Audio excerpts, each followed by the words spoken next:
عزیز دوستو، ہماری بہنیں، ہمارے بھائی اپنی پریشانیوں کے علاج کے لیے یا اپنے جادو کے علاج کے لیے بڑے بڑے عاملوں کے پاس، بڑے بڑے پیروں کے پاس یا بڑے بڑے صوفیاء اکرام کے پاس جاتے ہیں، لیکن یہ کیسے معلوم ہوگا کہ جس شخص کے پاس آپ جا رہے ہیں وہ شخص کالا جادو کر رہا ہے یا نہیں کر رہا؟ تو یاد رکھیں، جو شخص کالا جادو کرے گا اس کی کچھ مخصوص نشانیاں ہیں، اور اگر یہ نشانیاں کسی بھی شخص کے اندر موجود ہوں تو آپ سمجھ جائیں کہ وہ کالا جادو کرتا ہے اور اس شخص کے پاس مت جائیں، کیونکہ وہ خود تو شرک کرتا ہی کرتا ہے، آپ کو بھی شرک کی طرف لے جاتا ہے۔ اور یاد رکھیں، شرک کفر ہے اور کافر کا ٹھکانہ جہنم ہے۔ جادوگر سب سے پہلے مریض سے اس کا اور اس کی ماں کا نام پوچھتا ہے۔ جادوگر مریض کے کپڑوں میں سے کوئی کپڑا، خصوصی طور پہ کوئی قمیض، ٹوپی، رومال، ایسی چیزیں منگواتا ہے جو اس کے استعمال میں ہوں یا جس پہ اس کا پسینہ لگا ہو۔ جادوگر کبھی کوئی جانور طلب کر لیتا ہے جسے وہ بسم اللہ پڑھے بغیر ذبح کرتا ہے، پھر اس کا خون مریض کے جسم پہ بھی ملتا ہے، پھر اس کو غیر آباد جگہ پہ پھینکنے کا حکم دے دیتا ہے۔ جادوگر جادو والے منتر کو لکھتا ہے، یعنی کہ ایسے الفاظ لکھتا ہے جس کو سمجھنا عام انسان کے بس کی بات نہیں ہوتی۔ جادوگر جادو والے منتر کو پڑھتا ہے جو کہ سننے والے کو یا کسی بھی عام انسان کو سمجھ نہیں آتے۔ جادوگر مریض کو ایسا حجاب دیتا ہے جس میں ڈبے بنے ہوں اور ان کے اندر چند حروف لکھے ہوتے ہیں، اور ساتھ مریض کو جادوگر یہ حکم بھی دیتا ہے کہ اس تعویذ کو، اس حجاب کو نہیں کھولنا ورنہ اس کا اثر ختم ہو جائے گا۔ جادوگر مریض کو یہ حکم دیتا ہے کہ وہ لوگوں سے الگ تھلگ ہو کر ایک خاص مدت تک اکیلے کمرے میں چلا جائے اور کوشش کرے کہ وہاں پہ سورج کی شعاعیں نہ آتی ہوں۔ جادوگر مریض سے اس بات کا مطالبہ کرتا ہے کہ وہ ایک خاص مدت تک، جو عموماً 40 دن کی ہوتی ہے، پانی کو ہاتھ نہ لگائے، پانی سے دور رہے، یعنی کہ نہائے مت یا پاکی کا خیال مت رکھے۔ یاد رکھیں، ایسا جادوگر جس جن کی خدمت لیتا ہے وہ عیسائی ہے۔ جادوگر مریض کو کچھ ایسی چیزیں دے دیتا ہے جس کو زمین میں دفن کرنا ہوتا ہے، یا جادوگر مریض کو ایسی چیزیں یا ایسے کاغذ دیتا ہے جنہیں جلا کر دھوئیں سے اس کی دھنی لینی ہوتی ہے۔ جادوگر ایسے کلام کے ساتھ بڑبڑاتا ہے جس کو سمجھنا ناممکن ہو۔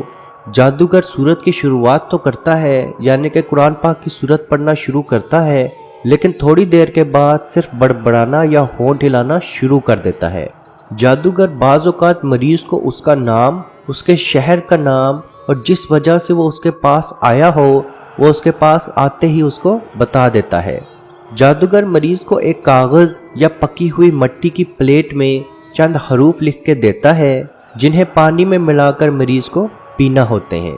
عزیز دوستو، اگر یہ علامات کسی بھی شخص میں موجود نظر آئیں تو آپ یقین کر لیں کہ وہ جادوگر ہے اور اس کے پاس مت جائیں، ورنہ آپ صلی اللہ علیہ وسلم کا فرمان یاد رکھیں، جو شخص کسی نجومی کے پاس آیا پھر اس کی بات کی تصدیق کی تو اس نے محمد صلی اللہ علیہ وسلم پہ نازل کیے گئے دین سے انکار کیا۔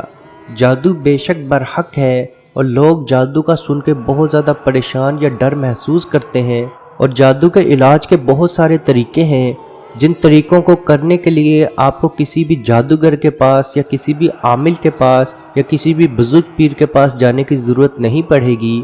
آپ اپنا علاج اپنے گھر میں خود کر سکتے ہیں۔ یاد رکھیں، جس درد کے ساتھ، جس تکلیف کے ساتھ آپ اپنا علاج خود کریں گے، اگلا شخص اس درد، اس تکلیف کے ساتھ آپ کا علاج نہیں کر سکتا۔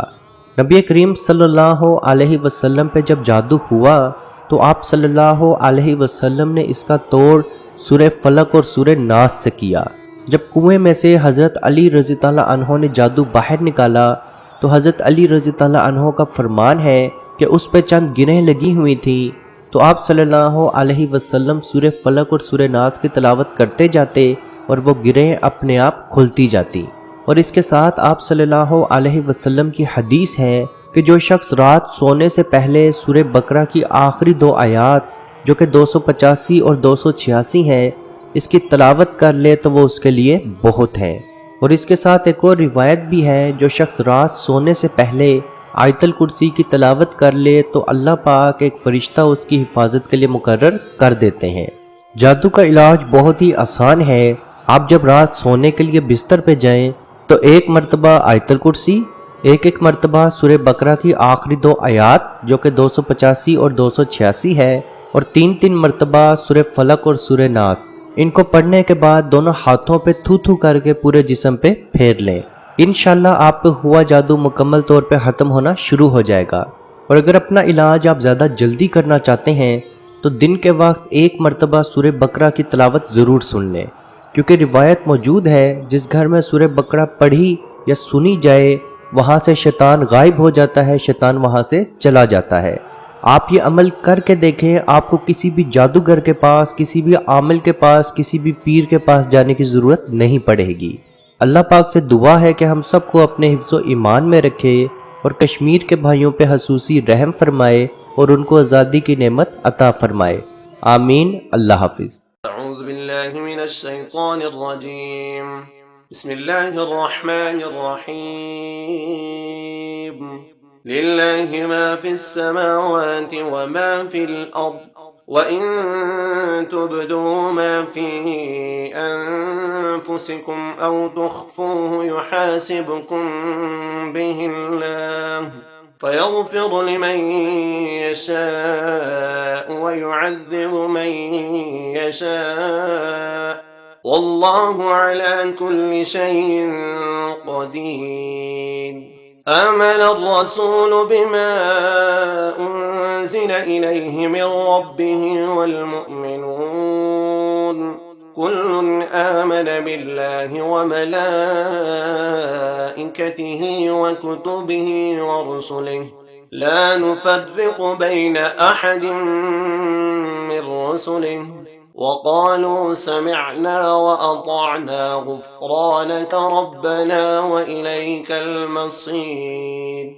لا يكلف الله نفسا إلا وسعها، لها ما كسبت وعليها ما اكتسبت، ربنا لا تؤاخذنا إن نسينا أو أخطأنا، ربنا ولا تحمل علينا إصرا كما حملته على الذين من قبلنا، ربنا ولا تحملنا ما لا طاقة لنا به، واعف عنا واغفر لنا وارحمنا أنت مولانا فانصرنا على القوم الكافرين۔